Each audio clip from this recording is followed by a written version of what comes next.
तो चलिए, good morning friends. अगर आप भी कोई बिजनेस कर रहे हैं, नेटवर्क मार्केटिंग कर रहे हैं, या सेल्स की जॉब में है, या कहीं नॉर्मल जॉब में है, दोस्त एक कला अगर आपके अंदर नहीं है तो शायद है आप आगे बढ़ना मुश्किल हो जाएगा। तो क्या आप भी जानना चाहते हैं वो कौन सी कला है? तो नमस्कार दोस्तों, मेरा नाम इंद्रपाल सिंह, एक digital network marketing coach and business consultant. और आज आपके लिए हम लेकर आए हैं एक बेहतरीन टेक्निक जिसका नाम है पब्लिक स्पीकिंग। और हमारे कुछ पार्ट हो चुके हैं पब्लिक स्पीकिंग के, 1 से लेकर 25 पार्ट तक अभी तक हो चुका है।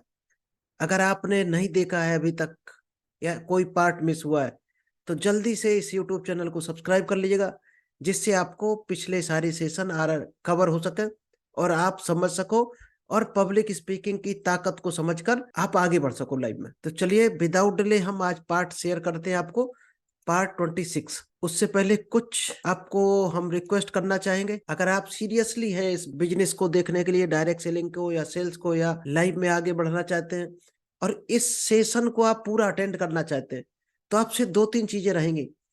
अटेंड विद ओपन कैमरा, अगर आप कैमरा ओपन करके कर सकते हैं तो बहुत बेहतर रहेगा। इसका मतलब आप एक एक शब्द सुन रहे हैं। अगर डायरी पेन लेकर नहीं बैठे हैं तो डायरी पेन लेकर बैठो और नोट्स बनाओ। एक एक जो भी आपको सिखाया जाता है तो नोट्स बनाना सीखो आप, क्योंकि लाइव में जो नोट्स बनाता है वही नोट कमाता है। और आखिरी तक रहना है, क्योंकि अगर आप बीच में आपने छोड़ दिया तो शायद है अधूरा ज्ञान आपके लिए टाइम वेस्टेज है आपके लिए। या तो ज्वाइन मत करो, ज्वाइन करो तो पूरा लास्ट तक देखो, क्योंकि हमारा वैसे सेशन 20 मिनट या 30 मिनट का होता है, और लास्ट में क्वेश्चन आंसर रिव्यू मीटिंग होती है, सभी के रिव्यू होते हैं। तो अगर आप भी अपना कीमती टाइम निकाल कर बेहतर रिव्यू दे सकते हो तो ये बहुत अच्छी टेक्निक है। आपको भी उसका नॉलेज होता है, हमें भी थोड़ा मोटिवेशन मिलता है कि पब्लिक को जो हम मेहनत कर रहे हैं कि कुछ ना कुछ लोग सीख रहे हैं। तो लास्ट में क्वेश्चन आंसर होगा। अगर आपका भी कोई क्वेश्चन है तो आप अपनी डायरी में लिख कर रख लें और लास्ट में जरूर पूछें। तो चलिए, ये सेशन किसके लिए है आज का? ये सेशन दोस्त एक स्टूडेंट के लिए है। अगर आप स्टूडेंट हैं तो ये सेशन आपके काम का हो सकता है। अगर आप नेटवर्क मार्केटिंग करते हैं तो भी ये सेशन आपके लिए काम का है, क्योंकि इसके बगैर नेटवर्क मार्केटिंग एकदम इम्पॉसिबल है, की नहीं जा सकती है। अगर आप ट्रेनर बनना चाहते हैं, लाइफ में कोचिंग देना चाहते हैं, लोगों को सिखाना चाहते हैं, उस कैरियर में आगे बढ़ना चाहते हैं, तो बिना पब्लिक स्पीकिंग के आपका ये भी काम संभव नहीं है। कोच बनना चाहते हैं तो भी ये सेशन आपके लिए काम का हो सकता है। एक इन्फ्लुएंसर बनना चाहते हैं किसी कंपनी के या पब्लिक में, कोई पब्लिक पॉइंट के इन्फ्लुएंसर बनना चाहते हैं, तो दोस्त जो बोलता है वही इन्फ्लुएंसर होता है। आप कहीं भी जाकर देखना, एक बिजनेसमैन है तो भी दोस्त बिना बोले आपका काम नहीं चल रहा है, तो भी आपको बोलना सीखना ही पड़ेगा। डीलिंग कैसे करते हैं लोगों से, कस्टमर से कैसे बात करते हैं, उसके लिए भी आपको पब्लिक स्पीकिंग चाहिए। अगर आप प्रोफेशनल हैं, टीचर्स हैं, तो भी पब्लिक स्पीकिंग के बगैर ये काम नहीं कर सकते आप। If your role needs you to speak, अगर आपका इसके अलावा भी कहीं ऐसा कोई रोल है जहां पर आपको बोलना पड़ता है, तो ये पब्लिक स्पीकिंग कोर्स आपके लिए है। तो आई होप आप समझ गए होंगे कि ये ट्रेनिंग सेशन कौन कौन लोग ज्वाइन कर सकते हैं, किस किस के काम का है। अब आज क्या चीज आपको मिलने वाली है, कुछ हम 1-2 चीजें और बता दें, इसके बाद बढ़ेंगे। जो लोग सीरियस नहीं है अपने काम को लेकर, यानी कि जिस काम को कर रहे हैं उसी पर हंस रहे हैं, यानी उनको कॉन्फिडेंस नहीं है। बहुत से लोग नेटवर्क मार्केटिंग में है या किसी बिजनेस में है और उसी काम पर हंस रहे हैं, यानी वो मजाक समझ के कर रहे हैं। उनको लगता कि ये लाइन बेकार है और मजाक समझ कर आए। तो दोस्त, भगवान आपके साथ मजाक बनाने वाला है। जिस काम को कर रहे हो उस पर बिलीव करो, भरोसा करो, सीरियस हो जाओ, तब आगे बढ़ो, तो आपको काम कुछ देगा। और काम के ऊपर हंसोगे तो एक दिन काम आपके ऊपर हंस देगा और आप सड़क पर खड़े होगे। तो जो भी काम कर रहे हो, कभी भी अपने काम पर हंसना नहीं चाहिए। तो अगर आप सीरियस नहीं हो इस काम को लेकर, इस ट्रेनिंग सेशन को लेकर, तो आपके काम का नहीं है, आप इस सेशन को छोड़कर जा सकते हो। बहुत से लोग क्या है, नेटवर्क मार्केटिंग में आ गए, डायरेक्ट सेलिंग में, या कोई ऐसा काम उन्होंने पकड़ लिया लोगों को देखकर, जो रातों रात रिजल्ट चाहते हैं कि आज हमने सीख लिया और कल हमें इनकम आनी चाहिए। उनके भी ये काम का सेशन नहीं है, वो भी अपना टाइम वेस्ट करेंगे, चाहे वो नेटवर्क मार्केटिंग में हो चाहे सेशन में हो। नेक्स्ट है don't want to improve skill, जो अपनी स्किल्स को बढ़ाना ही नहीं चाहते, जिनको लगता है कि हमें सब कुछ आता है, हमारे पास जितना नॉलेज है सफिशियंट है, इससे हमारा काम चल जाएगा। जो लाइफ में ग्रो होना नहीं चाहते हैं, अगर 15-20 हजार की नौकरी पड़ गई उसमें मगन है, अपने खुश है, वो आगे बढ़ना ही नहीं चाहते, उनके भी काम का नहीं है session. Think they know everything, जो ये सोचते हैं कि हमें सब कुछ आता है, तो उनके लिए भी ये हो सकता काम का ना हो। चलिए अभी हम शेयर करते हैं आपको पब्लिक स्पीकिंग का पार्ट 26। चलिए ये है पब्लिक स्पीकिंग का पार्ट 26। तो अभी तक हमारे जो हो चुके हैं पब्लिक स्पीकिंग का, हमारे ट्रेनिंग सेशन चल रहा है जिसमें पार्ट 1 से लेकर कल लास्ट 25 हुआ था, और आज हम लेकर आए आपके लिए पार्ट 26 जिसका नाम है लिसनिंग ऑब्स्टिकल्स। जब आप पब्लिक स्पीकिंग कर रहे होंगे, लोगों को आप कोई स्पीच दे रहे हैं, बढ़िया प्रेजेंटेशन बता रहे, और कहीं से कोई डिस्टरबेंस आ रहा है, तो शायद है आपका ध्यान बार बार उधर जाएगा, और आप किसी तरह से बचा भी लो, ना ले जाओ ध्यान, तो दोस्त पब्लिक का ध्यान उधर जाएगा। तो ऐसी कौन कौन सी चीजें हैं जो आपको पहले से तैयारी करके रखनी है कि ये चीजें आपको डिस्टर्ब ना करें? क्या हो सकती हैं? बैकग्राउंड म्यूजिक, आप कुछ बोल रहे हो और आपके पीछे से कोई आवाज आ रही है, मान लीजिएगा पीछे कोई डीजे बजा रहा, ओपन ग्राउंड में है और पीछे कोई प्रोग्राम चल रहा, अखंड रामायण भागवत चल रही पीछे, साउंड लगे, तो आपको ये ध्यान रखना है जब भी आप कहीं मीटिंग फिक्स करो, तो उस एरिया में उस डेट में कोई और ऐसा प्रोग्राम तो नहीं है जो आपको डिस्टर्ब करे।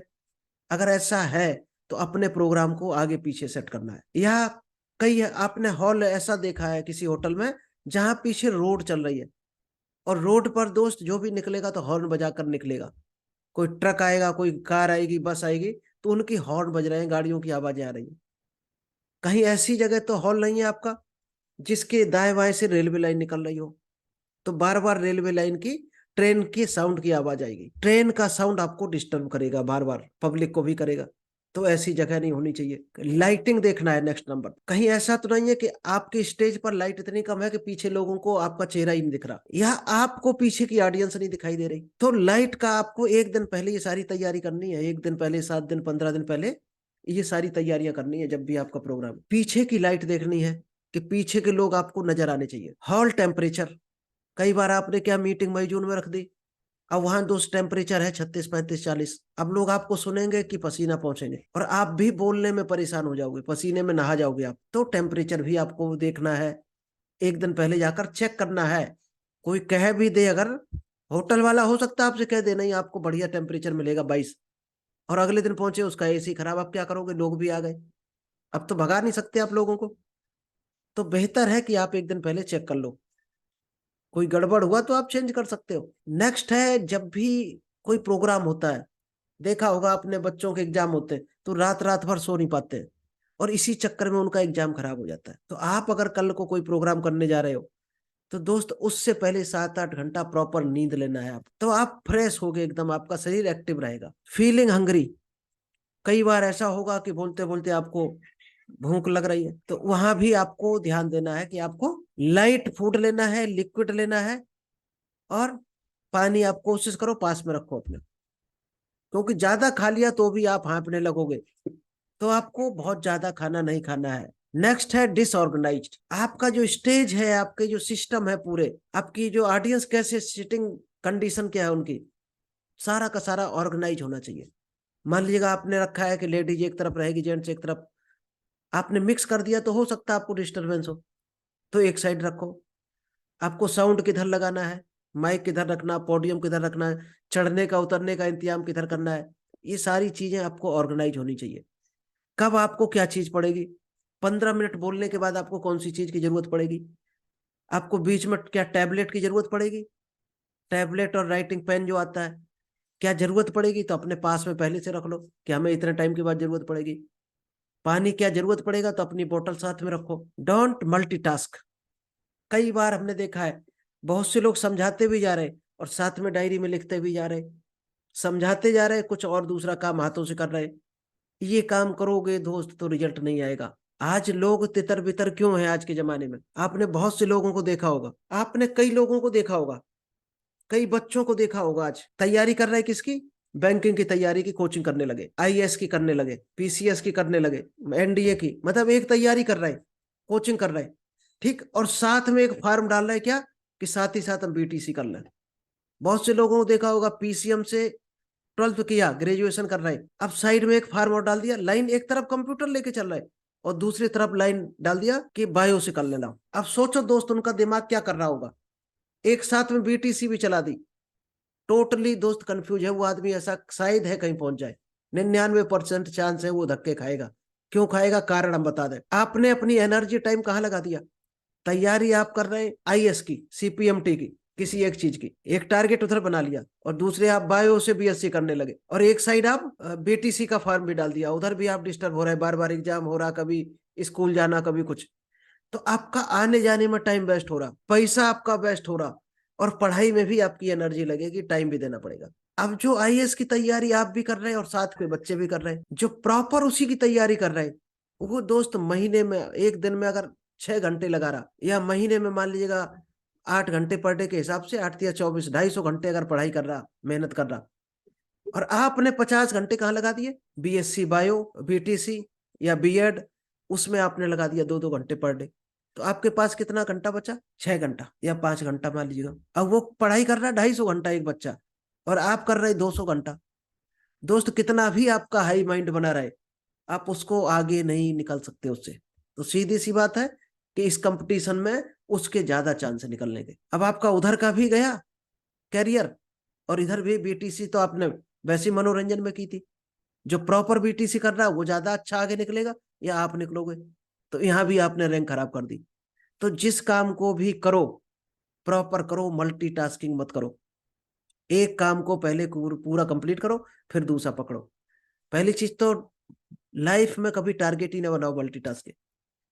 अगर सचिन ने हमारी आपकी तरह बनाया होता कि चलो अभी हम क्रिकेट खेलते हैं, नहीं निकले, 1 महीना ट्राई किया, अब चलो हम हीरो बनते हैं, इधर भी नहीं निकले, अब हम सिंगर बनते हैं, तो दोस्त सचिन आज गली में भटक रहे होते, सिर्फ अपनी हमारी हमारी आपकी तरह रोटियों का गुजारा कर रहे होते, किसी तरह से कहीं नौकरी कर रहे होते, 1000-1500। एक लाइन पकड़ी और उसमें मास्टरी हासिल करते चले गए, उसका नॉलेज लिया, और उसके खिलाड़ी बन गए। आज क्रिकेट के भगवान बोले जाते सचिन। उसका यही कारण है, आप भी भगवान बन सकते हो अगर एक काम में पूरी ताकत एनर्जी झोंक दो अपनी। आप भी बन सकते हो। बस एक काम जरूर करना पड़ेगा, आपको उस काम पर भरोसा करना पड़ेगा, अपने जुनून जगाना पड़ेगा उस काम को। आपकी पसंद का होना चाहिए वो काम, और आपको ये भरोसा होना चाहिए कि ये काम हमें लाइफ में कुछ ना कुछ दे सकता है, तभी काम को करना। अगर भरोसा ना हो तो मत हाथ डालना उसमें।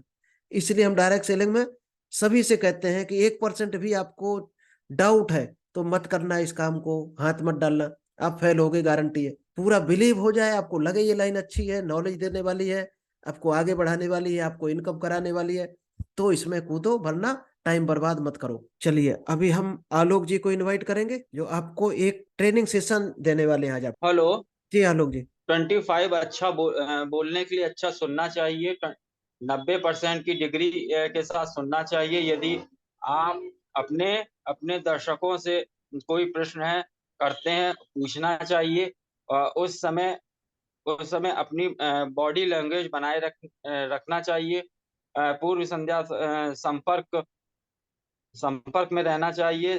दर्शकों के प्रश्नों का ध्यान से सुनना चाहिए। जेब में हाथ रखना या हाथ बांध करके खड़े रहना ये गर्व का संकेत होता है। Seizure right sir? Right right. Okay, thank you sir. चलिए okay, thank you Alok ji, शाम को फिर करते हैं एक सेशन है। ठीक है, okay, thank you sir. Thank you.